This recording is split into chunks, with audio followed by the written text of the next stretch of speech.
예, 오늘은 166과 우리 십계명 이제 조목조목 보고 있는데요. 전에도 말씀드렸지만 웨스트민스터 신앙 고백서에는 십계명을 따로 이렇게 다루지 않습니다. 대소요리 문답의 십계명 부분, 그 부분을 이제 정리해서 우리가 보고 있습니다. 자, 오늘 제10계명 대요리 146에서 148문답, 소요리 79에서 81문답입니다. 이 부분은 이제 마지막 계명인데요. 함께 또 우리가 읽고 잠깐 나누도록 하겠습니다. 우리의 시작. 우리의 처지를 탓하며 불평과 원망을 일삼거나 남의 소유에 대해 시기하는 마음이나 부당히 남의 것을 취하고자 하는 생각을 버리고 오히려 이웃을 존중하고 그 소유를 귀히 여기고 그 흥황됨을 바라는 마음을 가져야 한다. 예. 상당히 좀 길죠. 예, 긴데 새 십계명입니다. 내 이웃의 집을 탐내지 말라. 그러니까 이제 우리가 이 십계명을 보통 포괄 규정이라고 합니다. 포괄 규정. 그게 무슨 말인가 하면 9계명까지 다루지 않은 나머지 죄는 전부 다 십계명이다 이거예요. 예, 그러니까 포괄적이다. 그래서 로마 캐톨릭은 이것을 이제 탐심이라고 하고요. 영어로 하면 이제 concupiscence 이렇게 해요. 라틴어로는 concupiscentia라는데 이게 뭔가 하면 또 로마 캐톨릭은 고유하게 번역하는 게 있어요. 우리가 성당에 가면 이 말을 들을 거예요. 사욕평정이라 그래요. 사사로운 욕심과 편향된 정서. 그게 이제 십계명의 탐심인데 그 로마 캐톨릭에서 성당에서 말하는 사욕평정은 처음 아담에게도 주어진 거예요. 그게 이제 우리하고 틀린 거예요. 처음 아담이 사욕편정을 가지고 있는 거예요. 그래서 불완전하게 지어진 거예요. 그런데 아담에게는 덧붙인 걸 주셨다가 아담이 타락해서 덧붙인 것만 잃어버렸어요. 그게 이제 로마 캐톨릭의 부분 타락 교리예요. 부분 타락 교리고 덧붙이진 은사 교리고 이렇게 쉽게 이해하시면 돼요. 이게 상당히 어려운 교리라고도 하는데 쉽게 그렇게 정리하면 돼요. 거기에 이 십계명 이 부분에 나오는 탐심 개념, 정욕 개념. 그래서 로마 캐톨릭은 십계명 이것은 계명이 아니라 탐심을 갖지 말라는 것은 권고다 이렇게 이야기해요. 이제 우리가 이런 것에 조금 더 관심이 있으면 한국 칼빈교역신학 연구소에 들어가 보셔서 기독교 강요 쭉 제가 설명한 거 거기에서 이런 거 들으면 또 불강력적으로 그냥 듣는 거 아니에요, 우리가? 차 타고 그냥 켜놓으면 되잖아요. 억지로 듣는 거 아니잖아요. 그냥 켜놓으면 들리잖아요. 거기에 이제 이런 이야기 나옵니다. 그러니까 이런 우리가 평소에 조금 들어놓으면 나중에 어떤 우리에게 뭔가의 도전으로 올 수가 있어요. 어떻게 배웠습니까? 이렇게 배웠는데요. 그게 말이 됩니까? 그래도 이러면서 어떻게 탐심을 우리가 안 갖고 삽니까? 그 탐심이라는 것은 누구나 가지는 거 아닙니까? 그거 어겠다고 어떻게 잽니까? 그거 아니죠. 이거는 그냥 근고죠. 이렇게 말하면 우리가 아니요. 죄가 더한 것은 은혜가 더하고 십계명은 언약의 법이기 때문에 우리가 탐심을 갖지 말라 하는 것이 우리를 힘들게 하는 것이 아니라 오히려 더 우리에게 은혜를 더하여 주시려고 하나님이 우리의 지경을 넓혀 주시려고 더 넓은 규정을 주셨다. 항상 그렇게 우리가 봐야 되거든요. 그게 보려고 보는 게 아니라 그게 아니면 은혜가 아니죠. 그게 아니면. 그러니까 저도 신앙생활 하면서 또 공부를 또 그런 거 하다 보니까 그리스도와 율법 이런 거 하다 보니까 버릇같이 배운 게 어느 때부터 그냥 버릇이 돼 있더라고요, 저한테요. 그냥 뭔가 하나님이 명령이 명령으로 안 들리고 그냥 은혜로 들리는 거죠. 그게 팔복이거든요. 팔복은 명령과 함께 서술이 있거든요. 그러니까 우리가 영어로 임페러티브와 인디카티브가 있다 이렇게 이야기해요. 그러니까 하라가 있는 게 아니라 뭐뭐니까 하라. 그 말은 뭐예요? 뭐뭐니까 하라니까 자격을 주시고 누리라는 거죠, 결국은. 왜 누려야 되는 걸 안 누리느냐 하는 게 팔복이거든요. 팔복은 가난해야 천국이 너희 거다. 그게 아니거든요. 조건이 아니거든요. 그런 측면에서 우리는 이 십계명 이런 것을 하나라도 빼주면 감사한 게 아니라 하나라도 빼면 은혜가 떠나는 거예요. 우리는 그렇게 항상 아멘해야 된다고요. 그래서 성당에는 좀 유하고 우리 개신교는 너무 딱딱하고 다 지키라 그러고 그런 거 아니다 이 말이에요. 그런 측면에서 이 십계명이 있어요. 오늘 보면 저도 이 십계명 여기가 가장 정리하기 어려워요. 오늘 말씀 여기 보세요. 우리를 처지를 탓하며 불평과 원망을 일삼거나. 자, 일단 고린도전서 10장 10절 한번 읽어볼까요? 그 밑에 시작. 그들 가운데 어떤 사람들이 원망하다가 멸망시키는 자에게 멸망하였나니 넌 그들과 같이 원망하지 말라. 왜 원망이 나올까요 이게?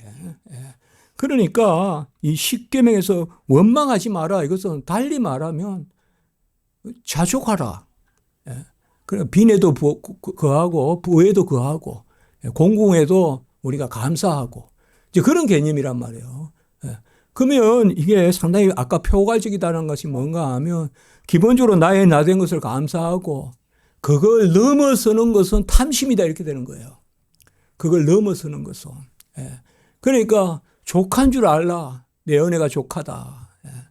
우리가 보면 이제 여러 형태의 삶이 있을 수 있지만 간혹은 우리가 맹목적으로 너무 넘어서려는 게 있을 수도 있거든요.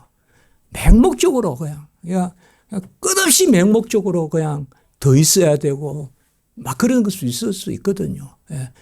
그럴 때 우리가 탐심이 도사릴 수 있다는 거죠. 탐심이 도사릴 수 있다. 그러니까 내가 먹을 게 이 정도면 족하고 내가 가진 게 이 정도면 감사하면 되는데 그냥 내가 먹을 걸 분량을 생각하지 않고 그 넘을 것으로 계속 추구해 가다 보면 그것은 사실 원망이 될 수도 있죠. 그렇지 않겠어요? 공중의 새도 들의 백합화도 다 분량대로 하나님이 주시는데 하물며 너희일까 보냐. 이제 그렇게 봤을 때는 우리에게 무한히 주어서 하물며 너희들 자녀들에게냐가 아니라 우리에게도 1차적으로 걸맞게 주신다는 거죠. 그러니까 이 십계명이라는 것이 바로 그런 부분이에요. 그래서 불평과 원망을 일삼거나 그리고 남의 소유에 대해서 시기하거나 이것도 마찬가지입니다. 각자 분량대로 하나님이 주시는 거거든요. 제가 전에도 말씀을 드렸지만 옆집의 피아노 소리를 시기해서 뭐 하겠어요? 즐겨야지. 안 그렇겠어요? 옆집에 아주 피아노가 잘 치는 사람이 이사를 왔으면 너무 감사한 거죠 이게. 그냥 돈 안 내고 음악을 듣잖아요. 이러면 되는데 안 그래 우리 인간 마음이 시기한단 말이에요. 어떻게 저렇게 피아노로 잘 칠까 이렇게 시작한단 말이에요. 안 그래요? 이거 하면 좋잖아요. 그게 잘 안 되는 것 같아요. 완전히 나는 못한다고 할 때부터 이제 그때는 이제 들리는 것 같아요. 그러니까 젊을 때는 나도 저 정도야 이런 게 있잖아요, 사람들이. 그러니까 여기도 이제 그겁니다. 사실 남의 소유에 대해서 시기하거나 우리 십자가 지기 성도님들 하나님은요 남한테 줬다고 저한테 모자라는 거 아니거든요. 하나님은 무한하신 분이에요. 만유의 만유스거든. 사람한테는 그렇게 할 수 있어요. 사람은 부모라도 자식에게 다 못 줘요. 큰 놈한테 주면 밑엔 덜 줄 수밖에 없어요. 그럼 하나님은 안 그래요. 하나님은 다 줘요, 다.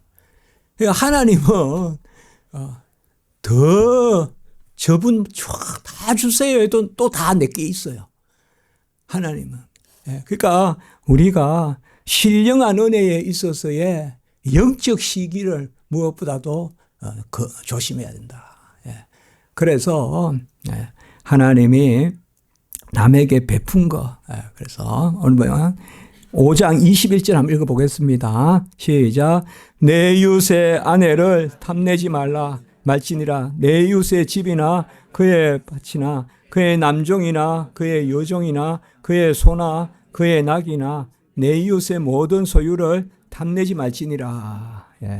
이게 이제 출애굽기에도 우리가 이 십계명 다음에 내 이웃의 아내나 남종이나 여종이나 소나 낙이나 이렇게 나오거든요. 왜 이렇게 굳이 열거를 했을까요? 그냥 내 이웃의 것을 탐내지 말라 하면 되지. 이게 뭐냐 하면 하나님이 주신 거란 거예요. 하나님이. 그 집에 나귀도 하나님 주신 거고 그 집에 자녀들도 하나님이 주신 거고 그리고 그 집에 그 수하의 종들도 하나님이 주신 거고 그러니까 그걸 탐내지 말라는 거예요. 그러니까 조목 이렇게 한 것은 그러면 다른 건 탐내도 됩니까? 뭐 그릇은 탐내도 됩니까? 그게 아니라 다 탐내면 안 되는데 조목조목 하나님이 주신 줄 알고 그렇게 하라는 것입니다. 사실 감사로 밥을 먹는 게 맛있지. 맛있는 밥이 어디 있겠어요? 예. 이 세상에 맛있는 밥이 어디 있겠냐고요. 저 프랑스에 가봤거든요. 음식 잘한다고 하는데 프랑스인지 이태리는 안 가봤고요. 가본 데가 한정돼 있습니다. 제가 외국 이야기 자주 하는지 모르겠는데 그게 답니다, 저는. 예. 그래도 프랑스에 맛있는 게 있다는 생각이 안 들더라고요.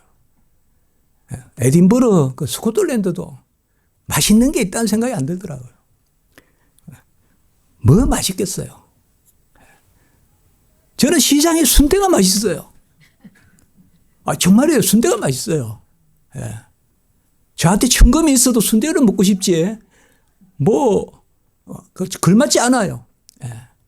그러니까, 불량한 대로, 문 목사는 순대 정도의 맛이면 충분해요. 예. 옛날 어느 교수님 일본에 가서, 요만한 걸 20만 원인가 주고 그분 식도락 갔더라고요.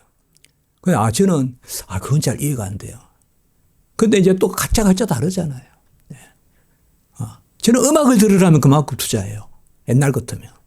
네. 그게 다른 거예요, 사람들이. 어떤 레코드를 산다 이런 것 같으면. 그게 다를 수 있어요. 각자. 분량대로. 네. 그러니까 그거 가지고 나는 나대로. 네. 저는 우리 이제 이게 자연을 누리고. 제가 이번 주에 사실 찰스 하치 번역이 이제 거의 막바지인데, 예. 거기에, 제가 막 너무 놀라가 이게 너무 말씀이 좋은 거예요. 예. 찰스 하치가 대단하다는 생각도 했고, 그게 뭔가 하면, 예. 하나님이 지금 예수님이 신인 양성이거든요. 그래서 인성에 따라서는 보좌 우편에 계시다. 근데 그 보좌 우편이라는 것은, 예. 어느 곳이에요, 분명히. 그런데 찰스 하치가 딱 그렇게 마지막에 한 줄 써놔도 제가 그 별표를 몇 개 해놨습니다. 예. 같이 한번 해볼까요? 제가 기억나는 거예요. 그냥. 예. 같이 합니다. 그리스도가 계신 곳이 기독교의 하늘이다. 그리스도가 계신 곳이 기독교인의 하늘이라는 거예요. 그러니까 지금 예수님이 신성, 인성에 따라 계시는데 인성에 따라서는 어느 곳에 계시는데 그게 이제 우리가 보좌 우편이라고 표현하는 거거든요. 예, 그거를 우리가 이제 보좌 우편에 계시다. 그런데, 그렇구나. 예. 저는, 뭔가 이렇게 그림 같은 거 보면 믿는 사람들이 이렇게 있는 그림, 예, 그런 건 이제 보는데 제가 그래서 이제 그 생각을 해서, 그렇구나. 예. 주님이 계신 곳이 맞구나. 그러니까 하늘나라는 어떤 소유가 있는 것, 어떤 자연이 있는 것, 그게 아니라 그리스도가 계신 곳이구나. 제가 전에 계속 말씀을 드렸잖아요. 저는 정말 하나님이 기뻐하신다면 저는 이 자연만 주면 좋겠어요. 천국에. 저는 더 원하지 않아요. 저는 봄날 진달래가 너무 좋고, 예. 지금 단풍도 너무 좋고, 너무 좋아요. 벅차게 좋아요. 감사하게 좋아요. 너무 좋아요. 너무. 까마귀도 좋고. 예. 너무 좋아요. 표현할 수가 없어요. 예. 너무 좋거든요. 예. 이거 괜찮아요.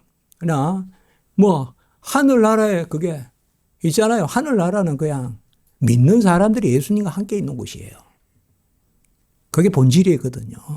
그러니까 이제 뭔가 하면 오늘 우리가 이제 말씀에서 그 밑에 한번 읽어봅시다. 디모데전서. 왜 십계명에 이게 나오냐 이 말이에요. 지금. 제10계명 탐심에. 자, 디모데전서 1장 5절 시작. 이 교훈의 목적은 청결한 마음과 선한 양심과 거짓이 없는 믿음에서 나오는 사랑이거늘. 그러니까 이게 소위 말하는 적극적 해석이에요. 탐심을 갖지 말라는 게 아니라 사랑하라는 거예요. 사랑하라. 그러니까 우리가 저번에 율법 해석법에 있었잖아요. 소극적으로 해석하지 말고 적극적으로 해석해라. 그리고 율법을 주신 하나님의 뜻에 합당하게 해석해라. 이것도 그겁니다. 이 교훈의 목적은 청결한 마음과 선한 양심과 거짓이 없는 믿음에서 나오는 사랑이거든. 우리가 누리는 게 중요한 것 같아요. 있고 없는 것은 누림에 따라서 상대적 가치지. 그게 이제 뭐예요? 분깃이라는 개념이죠. 분깃. 각자 나눠서 소용에 닿게 주신 것이거든요. 그걸 누리는 거죠. 아름답게 누리는. 그래서 이 십계명은 탐심을 갖지 말라는 게 아니라 오늘 또 마찬가지예요. 외형을 깨끗하게 하려면 내실을 기해야 되듯이 속을 채워야 바깥으로. 그게 대리석하고 벽돌하고 벽돌은 비어 있잖아요. 그런데 대리석은 안에부터 꽉 차 있기 때문에 배어난다고요, 그게.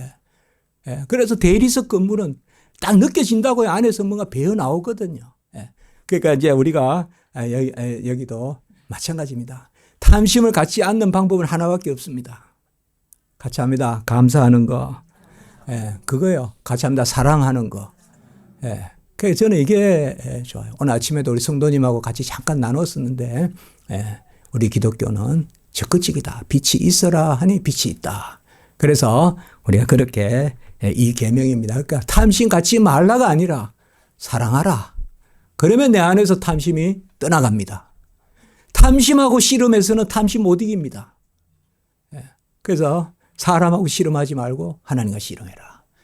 그러니까 오늘 또 조금 이따 말씀하고도 좀 통하는 것 같습니다. 오늘 오후 예배로 하나님께 영광을 올리겠습니다.